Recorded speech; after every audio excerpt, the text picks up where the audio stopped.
Assalamualaikum Pak, perkenalkan saya dengan Dokter Aji yang pada siang hari ini. Kalau boleh tahu nama Bapak siapa? Tantra Tantra Pak ya, Bapak umurnya berapa Pak? 35 35 Pak, Bapak tinggal di mana kalau boleh tahu? Raja Basa. Raja Basa Pak ya, kalau boleh tahu Bapak dengan saya dengan keluhan apa Pak? Periksa mata Pak. Periksa mata ya Pak ya. Baik Pak, untuk selanjutnya saya akan melakukan pemeriksaan fisik terhadap mata Bapak. Mungkin agak sedikit mengganggu, tapi saya akan mencoba untuk meminimalisir ketergangguan tersebut. Apakah Bapak bersedia? Bersedia. Baik Pak, silakan Bapak naik ke atas bed. Baik Pak, pertama saya akan melakukan pemeriksaan terhadap kornea Bapak. Yang pertama saya akan menginspeksi keadaan kornea Bapak. Di sini saya melihat untuk mata kiri dan kanan Bapak. Nah, yang di sini saya nilai itu apakah jernih, terus apakah terdapat ulkus atau tidak, terus apakah terdapat jaringan parut, terus apakah terdapat erosi, terus juga yang terakhir apakah terdapat edema. Selanjutnya saya akan melakukan tes sensitivitas kornea menggunakan kapas yang saya gulung-gulungkan. Nah, terus mata Bapak itu akan saya fiksasi atau saya periksa dengan cara disuruh melihat ke arah nasal. Lalu saya tempelkan kapas ini pada kornea dari temporal. Bila terjadi refleks kedip, maka dicatat sebagai sentiba kornea positif, dan juga apabila tidak jadi refleks kedip, maka dicatat sensibilitas kornea negatif. Baik Pak, selanjutnya saya akan melakukan pemeriksaan pada pupil Bapak. Di sini saya akan melakukan inspeksi pupil Pak. Di sini saya menggunakan lup, dan yang saya nilai itu Pak ya, untuk bentuknya itu bulat atau tidak, terus ukurannya itu normal. Normalnya itu biasanya itu 3-5 mm. Terus apabila jatuh di bawah 2 mm maka disebut mengecil atau miosis, dan apabila jatuh lebih dari 5 mm maka disebut midriasis. Baik Pak, selanjutnya saya akan melakukan pemeriksaan pada pupil Bapak. Di sini saya akan melakukan pemeriksaan refleks pada pupil Bapak. Yang pertama saya akan menggunakan direct dan juga indirect. Kalau yang direct ini Pak, saya menggunakan pen light secara langsung pada pupil Bapak. Itu normal pupil itu akan terlihat mengecil Pak ya. Lalu yang kedua saya akan melakukan pemeriksaan menggunakan indirect. Di sini saya akan melakukan pemeriksaan pada pen light secara langsung. Lalu saya tempelkan untuk pen light yang redup. Nah, tapi di sini saya melihat yang redupnya saja. Untuk normal juga sama saja Pak, yaitu mengecil untuk pupilnya. Terus saya melakukan pemeriksaan menggunakan jari saya di jarak 10 cm dari mata Bapak. Nah, di sini saya akan mendekati mata kanan Bapak tersebut Pak, menggunakan jari saya ini. Normal itu juga pupil akan mengecil apa ya, atau disebut dengan akomodasi. Baik, pupil mengecil apa ya. Dan juga saya akan melakukan pemeriksaan pada mata sebelahnya juga Pak, sejarak 10 cm lalu mendekat. Baik Pak, normal juga pupil mengecil. Baik Pak, selanjutnya saya akan melakukan pemeriksaan bilik mata depan dan iris Pak ya. Yang pertama saya akan menyinari mata Bapak menggunakan lup dan juga pennek ya Pak ya. Baik, dari sini yang saya lihat Pak, apakah iris Bapak itu jernih atau tidak, apakah terdapat perdarahan atau hifema, dan juga apakah terdapat hipopion atau tidak Pak ya. Baik, selanjutnya saya akan melakukan pendek Pak dengan sudut itu 45 derajat Pak untuk menyinari iris Bapak. Baik Pak, apabila iris Bapaknya tersinari sebagian, maka dapat disimpulkan BMD itu dangkal Pak. Dan juga apabila kalau misalkan iris Bapaknya terlihat sinar sepenuhnya Pak, maka dapat disimpulkan bahwa BMD itu dalam. Baik Pak, selanjutnya saya akan melakukan pemeriksaan pada lensa Bapak Pak. Yang pertama saya akan menginspeksi mata Bapak menggunakan lup dan juga menggunakan pena Pak ya.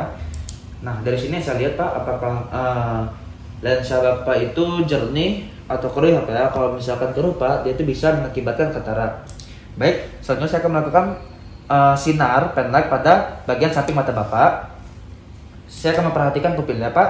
Apabila pupil itu berwarna hitam, maka dapat disimpulkan bahwa lensa jernih atau apakia Pak. Dan apabila pupil itu berwarna putih atau abu-abu Pak, maka dapat disimpulkan lensa itu keruh Pak ya. Jadi kalau keruh itu mendapatkan penyakit katarak Pak. Terus bila keruh juga Pak, maka bisa dilakukan shadow test untuk memastikan jenis kataraknya. Baik Pak, selanjutnya saya akan melakukan pemeriksaan pada bola mata Bapak menggunakan metode palpasi atau tonometri digital apa ya. Di sini saya akan menggunakan jari telunjuk saya dan juga jari tengah saya. Saya akan menaruhnya di bagian kelopak mata Bapak Pak, saya tekan. Apakah dia lunak atau keras, lalu saya bandingkan dengan bagian hidungnya.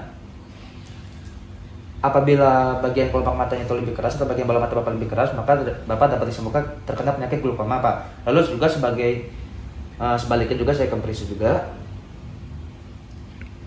Baik Pak, sama aja kalau misalkan bagian kelopak mata Bapak atau bola mata Bapak itu lebih keras, maka Bapak dapat disimpulkan terkena penyakit glaukoma. Baik Pak, selanjutnya saya akan melakukan pemeriksaan fundoskopi Pak. Jadi di sini saya akan menggunakan alat yaitu optomoskop Pak. Di sini saya akan mempersiapkan dulu Pak. Untuk pemilihan lampunya saya memilih lampu bulat, terus juga untuk diameternya kecil apa ya. Terus juga saya akan memilih diameter kecil Pak karena saya tidak menggunakan media tika Pak ya. Terus juga saya akan setelah ini di angka 0 dulu Pak. Lalu saya selanjutnya akan melakukan evakuasi kepada Bapak. Jadi Bapak di sini saya akan melakukan pemeriksaan fundoskopi. Bapak bisa berhadapan dengan saya Pak ya. Terus juga Bapak nyaman saja Pak ya, relax saja Pak. Lalu Bapak bisa memandang lurus ke depan Pak, bisa memandang lurus ke depan pada satu objek jauh ya Pak ya. Setelah saya atur cahaya dan kekuatannya, lalu saya letakkan tomohon pada jarak 30 cm dari pasien. Terus kurang lebih 15 derajat dari aksi visual. Di sini saya akan memperhatikan untuk refleks merahnya. Apabila sudah terlihat refleks merahnya, lalu saya majukan 3-5 cm di depan mata pasien. Nah, setelah 3-5 cm di depan mata pasien, lalu yang saya lihat ini melalui pupilnya untuk menilai apa? Untuk menilai optik nerve head papilnya. Lalu saya atur kekuatan lensa optomoskopnya. Kekuatan lensa optomoskop yang tepat menghasilkan bayangan yang jelas dengan memutar turun ke koreksi hipermetropiknya dari tinggi ke rendah. Lalu saya atur juga kekuatan lensanya disesuaikan dalam arah miopiknya untuk mendapatkan fokus retina dan terakhir foveanya. Tadi setelah saya lakukan pemeriksaan dan menggunakan fundoskopi, itu yang pertama saya temukan itu lempeng optiknya. Terus saya nilai batasnya, apakah batas itu tegas atau tidak. Jika tidak, itu contohnya pada papil edema atau papilitis. Lalu saya menilai warna lempengnya, apakah pucat. Lalu saya juga nilai Chubb Disk ratio-nya atau CDR-nya. Normalnya itu 3-10. Kalau misalkan itu lebih dari 4/10, maka itu bisa disebut Bapak terkena penyakit glaukoma.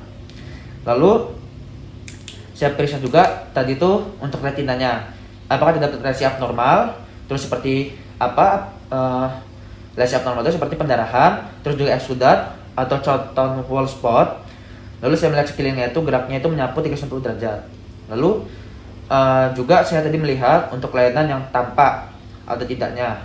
Lalu juga saya melihat diameter pembuluh darah utama hingga perifer. Terus saya juga tadi meriksa untuk daerah makulanya, pasti diminta untuk melihat ke lampu. Untuk melihat ke lampunya tadi di optomoskop. Lalu apakah refleks fovea normal?